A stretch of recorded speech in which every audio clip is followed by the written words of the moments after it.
ఇది రాజకుమారి సొంతమవుతుంది. ఎవరా రాజకుమారి అంటే స్వేచ్ఛ అనే ఒక రాజకుమారి. మనకే స్వేచ్ఛ వస్తుంది. ఆ స్వేచ్ఛ ఏంటి? జ్ఞానం అనే స్వేచ్ఛ. సో అలా మరి పత్రిసారి మనకి ఇక్కడికి రాగానే ఒక విషయం చెప్తారు. వాళ్ళు ఫస్టే ఇక్కడికి వచ్చినా కానీ సార్ ఎప్పుడు ఒక విషయం చెప్తారు మనకి. ఏంటి? నువ్వే దేవుడు అంటారు. నువ్వు దేవుడు, యు ఆర్ ద గాడ్ అంటారు. అయితే మనలో చాలామందికి కూడా ఉంటుంది, దేవుడు ఒక్కసారైనా చూడాలి, నేను చస్తే దేవుడిని చూసే చస్తా అన్నట్టుగా మనకు ఉంటుంది. రకరకాలుగా పేర్లు వేరే పెట్టుకున్నప్పటికీ దేవుడు ఎలా ఉంటాడు, ఎందుకు ఇంత అన్యాయం జరుగుతున్నా ఇంకా రావట్లేదు, సినిమాలో క్లైమాక్స్లో అయితే వస్తాడు కానీ మనకి ఇంతవరకు ఒక్కరికి కూడా రాలేదు అని చెప్పి మనకు ఉంటుంది. ఆసారికి కూడా దేవుడెవరు దేవుడెవరు దేవుడెవరు అని తెలుసుకోవాలని బాగా ఉంటే ఆ రోజు క్లాస్కి వెళ్తే మై డియర్ గాడ్ అని పిలిచారంట సార్. గాడ్ ఎవరబ్బా ఎక్కడ అని అటు ఇటు చూశాడట ఆయన. నిన్నే మై డియర్ గాడ్ వచ్చి కూర్చో అని అన్నారట. సో మరి సార్ అయితే you are the god, you are the god, నువ్వే దేవుడు అని చెప్తున్నారు. ఇంకేం చెప్తారు? ఇందుగలడు అందు లేడని కాదు, ఎందెందు వెతికినా అందులో దేవుడే ఉంటాడు. మరి మనకు మాత్రం కనిపించట్లే కదా. ఇందులో దేవుడే ఉన్నాడట, అందులో దేవుడే ఉన్నాడు, ఆ కెమెరాలో, ఈ మైక్లో, ఈ చున్నీలో, కుర్చీలో, ప్రతిదీ దేవుడే అట. మరి మనకెందుకు కనిపించట్లే? ఏ రోజైనా ఆలోచించారా? ఎందుకు కనిపించలే? అసలు దైవత్వాన్ని మనం ఫీల్ అవ్వలే. ఎందుకని? ఓకే, లోపల ఉన్నాడు కాబట్టి లోపలికి చూసుకోలేం కాబట్టి కనిపించలేదా? అది కాదు, ఏదో అడ్డుగా ఉంది. ఏంటది? ఏదో అడ్డొస్తుంది. ఆ అడ్డు ఎంత పెద్ద అడ్డు అంటే ఒక హిమాలయ పర్వతాల్లాగా అడ్డుగా ఉంది. ఆ అడ్డు తీసేస్తే అవతల ఉన్న చైనా ఎలా అయితే కనిపిస్తుందో మన లోపల ఉన్న దేవుడు కూడా అలాగే కనిపిస్తాడు. మరి ఆ అడ్డు ఏంటంటే మన మనసు. మన మనసుకి కొన్ని యుగాల నుంచి ట్రైన్ చేశారు అందరూ. ఏమని? నువ్వు బానిసవి, నీకేం చేత కాదు, ఓ మనిషి అంటే మహా అంటే మన క్యాస్ట్ వాళ్ళకి ఇంతే సాధ్యము, నువ్వెంత అమ్మాయివి, అంట్లు తోముకొని బియ్యంలో రాళ్ళేరి అన్నం వండి కొంచెం కూర చేసి పెట్టు, ఇదే చాలా అదృష్టం, మనం కాబట్టి ఇట్లున్నా చూడు వాళ్ళు చూడు అని అమ్మాయిలకి కొన్ని పరిమితులు, అబ్బాయిలకి కొన్ని పరిమితులు. వయసు అయిపోతే 60 సంవత్సరాలు వస్తే ఇంకా మంచంలోనే ఉండాలి. వాళ్ళు లేచి నడిచి పని చేసుకున్నా లేదు నువ్వు ఆడే ఉండి అంటారు కదా. అలా మనని ప్రోగ్రామ్ చేశారు కొన్ని యుగాల నుంచి. సో మనకి కూడా మన మైండ్ ఏం చేస్తుంది? చిన్నపిల్లలు వద్దు నీకు రాదు అంటే రాకుండే పోతాడు. మనం కూడా ఏంటంటే మరి 10 సార్లు చెప్తేనే ఎన్నో మన మైండ్ యుగాల నుంచి చెప్తున్నారు మనకేం చేత కదా. మనం ఏం చేస్తాం? మనకు కూడా రాదని ఫిక్స్ అయిపోయాం. ఏదైనా వస్తుందేమో కానీ మనం అనుకున్నదైతే రాదని ఫిక్స్ మనం. అలా కొన్ని యుగాల నుంచి దేవుడు అనేవాడు మనకి కనిపించడు, ఆయన ఒక అందని వస్తువు అని ప్రోగ్రామ్ చేశారు. ఒక గుడిలో అయ్యగారు కూడా అడ్డే కదా. ఏంటి ఏమనుకుంటున్నావు, ఈడదాకా వస్తావా, నువ్వు ఆడే ఉండాలని అంటారు. రాకూడదు అంతే ఇంకా. అవునా? ఎన్ని అడ్లు లేవండి. ఎంతమంది మన చరిత్రలో మనం ఎంతమంది చదువుకోలే. స్కూల్లోకి రానిలా బిఆర్ అంబేద్కర్ని ఇలా ఒక తెర పెట్టి ఆయన అవతల కూర్చుంటే ఆయన నీడ పడుతున్న వైపు కూడా కూర్చోలే స్కూల్లో. ఎందుకంటే ఆయన క్యాస్ట్ అడ్డు. మన క్యాస్ట్ మనకి పరిమితులు ఉన్నాయి, మన వయసు పరిమితులు, మన జెండర్ కూడా ఒక పరిమితే, ప్రతిదీ ఒక పరిమితే. మనకు తెలిసిన ప్రతిదీ మనకు అడ్డే అయిపోయింది. అలా కొన్ని యుగాలు ఉండేసరికి మనం కూడా ఫిక్స్ అయిపోయాం, దేవుడు అంటే మనకి అక్కడ అందుతాడు, మనకి చేత కాదు, మనం చూడలేము, మనం తెలుసుకోలేము, ఎప్పటికది చచ్చిపోయాక మాత్రమే వీలైతే కనిపిస్తాడు, లేకుంటే లేదు అని మనకి ఫిక్స్ అయిపోయాం. మరి ఇప్పుడు ఒక్కొక్కటి అంత హిమాలయ పర్వతం అంత ఉన్న ఈ అడ్డుని ఒక్కొక్కటి మెల్లగా తెంచేసుకుంటూ వచ్చినప్పుడు అవతల ఉన్న చైనా కనిపించినట్టు మనలో ఉన్న దేవుడు మనకు కనిపిస్తాడు. మరి ఎలా పోయిద్ది ఆ మనసు? ధ్యానంలో కూర్చున్నప్పుడు మనకి ఏమైంది?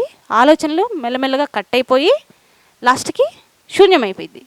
శూన్యం అంటే ఏమి లేదు, ఖాళీ. అలా ఖాళీ అయ్యి మనని మనం ఎప్పుడైతే తెలుసుకుంటామో అప్పుడు అలానే ఆ హిమాలయ పర్వతం కూడా కరిగిపోద్ది అనమాట. అయితే నేను ఇంతగా చెప్తున్నా, నేను ఎప్పుడైనా ఎక్స్పీరియన్స్ అయ్యానా అని మీరు అడగచ్చు. ఒకసారి లాక్డౌన్లో ఏం జరిగిందంటే, నేను సాయంత్రం 4 ఆ టైంలో ఒకరోజు ధ్యానంలో కూర్చున్నా. ఇది ఒక్కసారే కాదు, నాకు చాలాసార్లు జరిగింది. నేను నిజం చెప్తున్నాను. నాకు కూడా పెద్ద కోరికేం లేదు దేవుణ్ణి చూడాలని, కానీ నాకు జరిగింది. మరి నేనేం చేశాను, నా తప్పేం లేదు. సో అలా ధ్యానంలో కూర్చున్న టైంలో 4 అవుతుంది. నేను మామూలుగానే శ్వాస అబ్జర్వ్ చేస్తూ కూర్చున్న ఒక 5-6 నిమిషాల తర్వాత నాకు ఫస్ట్ మనం ఎలా కూర్చుంటాం ధ్యానంలో ఇలా పెట్టి కూర్చుంటాం కదా, ఈ చేతులు వెనకున్నట్టుగా అనిపించింది. నేను ఇలానే ఉన్నాను కానీ చేతులు మాత్రం రివర్స్ తిరిగి ఉన్నట్లుగా అనిపించింది. ఆ కాసేపటికి చేతులు డిజపియర్ అయిపోదు, అంటే చేతులు మెల్లమెల్లగా ఇంకా లేవు, చేతులు అనే ఒక భౌతిక పదార్థం లేదనమాట. తర్వాత మెల్లగా కాళ్ళు చేతులు, అసలు నేనున్నాను కానీ ఎక్కడ అంటే తెలియట్లే. నిజంగా ఇది జరిగింది. ఇది ఒక్కసారి కాదు, నాకు చాలాసార్లు జరిగింది. అసలు నేనున్నాను కానీ ఏంటి తెలియట్లే. కానీ మనకి ప్రతి సెకండ్ ఎక్స్పీరియన్స్ అవుతున్నాం, ప్రతి సెకండ్ కూడా మొత్తం తెలుస్తుంది. అన్ని సౌండ్లు వినిపిస్తున్నాయి, నేను ప్రాణంతోనే ఉన్నానని తెలుస్తుంది, శ్వాస కూడా తెలుస్తుంది. కానీ నేను ఎవరు అంటే నాకు ఆన్సర్ లేదు. ఇది జరిగింది. ఇంకా సేపటికి ఏమైపోయిందంటే వస్తుంది. మీరు ఎక్స్పీరియన్స్ అయ్యారా ఇది? అప్పుడు నిజంగా ఆ క్షణం ఏమనిపించిందంటే నా శరీరం మాయమైపోయింది. కాసేపటికి ఒక కొండలాగా, ఒక కణంలాగా, ఒక నీటిలాగా, నేను ఒక గాలిలాగా అటు ఇటు ఇటు అటు అయిపోయా. ఇదంతా అందరికీ జరుగుతుందండి, ఇదేమి కారణ జన్మలకు జరగడం అనేది కాదు. ఓకే, ఇది అందరూ ఎక్స్పీరియన్స్ అవుతారు, ధ్యానం చేసిన ప్రతి ఒక్కరు. ఈ ఎక్స్పీరియన్స్ మళ్ళీ ఒకసారే సంభవించిద్దేమో అనేది కూడా ఏం లేదు, ఎన్నిసార్లైనా రావచ్చు. కానీ శ్వాసని ఒక్కొక్క శ్వాస ఎలా అంటే ఒక బొట్టు కలిసి సముద్రం అయిద్దో మనం కూడా మన శ్వాసని ఒడిసి పట్టాలి, ప్రతి క్షణం ఒడిసి పట్టాల్సిందే, అప్పుడు అన్నీ ఎక్స్పీరియన్స్ అవుతాం. ఓకేనా? సో మరి అలా ఒక చేప కూడా సముద్రంలో ఉంటుందట. సరే, నా ఎక్స్పీరియన్స్ అయిపోయింది ఇంకంతే. మన నెక్స్ట్ స్టోరీలోకి వెళ్తున్నాం. ఒక చేప ఉంటుందట, ఆ చేపకి ఆ చేప సముద్రంలో ఉంటుంది. సముద్రంలో ఉన్న చేపకి ఇంకొక చేప వచ్చి, ఓ చేప నీకు తెలుసా సముద్రం ఉంటుందట, చుట్టూ నీళ్ళేనంట, కానీ చుట్టూ నీళ్ళే ఉంటాయంట, కొంచెం కూడా ఖాళీ ఉండదట, చాలా పెద్దగా ఉంటుందట అని చెప్పిద్ది. అబ్బా సముద్రమా అంత పెద్దగా ఉంటుందా, చుట్టూ నీళ్ళు ఉంటాయా, నేను కూడా చూడాలనుకుంటున్నా అంటదట. నవ్వు రావట్లే? అది కూడా ఉన్నది సముద్రంలోనే, కానీ అదేమనుకుంటుందో అంత పెద్దగా ఉంటుందా, చుట్టూ నీళ్ళు ఉంటాయా, అబ్బో అది చూడాలంటే చాలా కష్టమేమో, నేనైతే చస్తే ఆ సముద్రం చూస్తే చస్తా, అది నా లక్ష్యం ఇప్పుడు అన్నదట. ఇప్పుడు మనం ఎలా నవ్వామో మనం కూడా ఏంటంటే ఆ దేవుని చూసే చస్తా అని మనం కూడా అనుకుంటున్నాం, ఎందుకంటే మనమే దేవుళ్ళం కదా, ఇంకా మళ్ళీ దేవుని చూడటం ఏంది. కానీ మనకు తెలియట్లా, ఆ చేపకు తెలియనట్టే మనకు కూడా తెలియట్లేదు అంతే. ఎందుకంటే మన మనసు అడ్డుగా ఉంది. ఆ మనసుని మనోశూన్యతే మహాద్వారము, అతిశ ప్రజ్ఞావేదంలో అతిశ చెప్తాడు అనమాట. మనోశూన్యతే, ఆ మహాద్వారానికి ఏంటి మరి సొల్యూషన్ అంటే మనోశూన్యత, మనసు శూన్యం చేసుకుంటే ఆ క్షణం మనమే దేవుడు అని మనకు అర్థమవుతుంది. విశ్వం మనం కేవలం ఈ శరీరం మాత్రమే కాదు, మనం అంతా విస్తరించి ఉన్న చైతన్యము, మనమే ఆత్మలము, మనమే ఆ దైవత్వము అని మనము తెలుసుకుంటాము.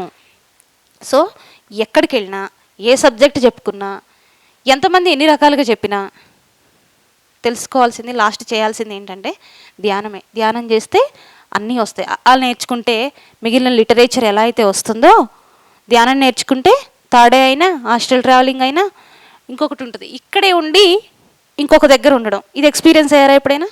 ఒక ప్లేస్లో ఉండి ఇంకొక దగ్గర జరుగుతున్నా లేదా త్వరలో జరగబోయే కొన్ని విషయాలను చూడడం, ఇవి కూడా అసలు ఏదైనా సాధ్యమే. రామ్తో అయితే ఏం చేస్తాడు, ఈ శరీరంతోనే వేరే లోకాలకు వెళ్తాడు, అధిరోహణ అంటారు దాన్ని. ఆయన అంత సంకల్ప శక్తి పొందుతాడు. ఎలా?